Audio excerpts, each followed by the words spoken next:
toute notre existence se joue dans notre matérialité. Donc il doit avoir un Dieu qui a créé et aussi qui va punir les méchants. Si ça existe l'enfer pour les méchants, est-ce que nous allons aller au paradis? Vous avez jamais menti dans votre vie? Oh, si, ça m'est arrivé par confort personnel. Vous avez jamais volé dans votre vie? Oui, j'ai déjà... Mais vous avez jamais dit « Oh mon... Ah, Oh my ». si. Nous avons déjà volé, nous avons menti, nous Bien avons sûr. utilisé le nom de Dieu sans respect. Le septième dit qu'il ne faut pas commettre de l'adultère.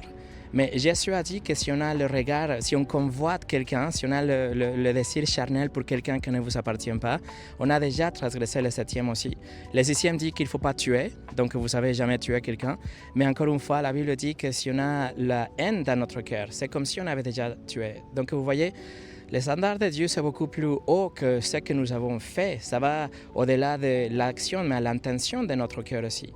Donc si c'est vrai, ça, Franck, et il nous juge, Dieu nous juge par rapport au commandement, est-ce qu'il va vous trouver coupable ou innocent? C'est ce qui s'est passé avec l'histoire de Jésus. Il est mort et il est ressuscité pour payer pour les péchés de tous ceux qui vont se repentir, numéro 1, et numéro 2, placer leur confiance en lui.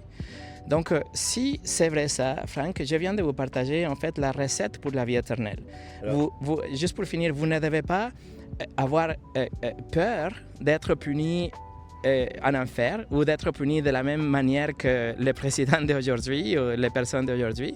Mais vous pouvez avoir la vie éternelle au paradis parce qu'il est riche en miséricorde et il vous le donne gratuitement.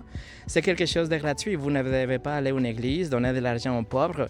Il faut juste faire deux choses. Se repentir, numéro 1, et placer votre confiance en Jésus seul. Et si vous faites ces deux choses, vous avez la promesse de Dieu qu'il va vous pardonner.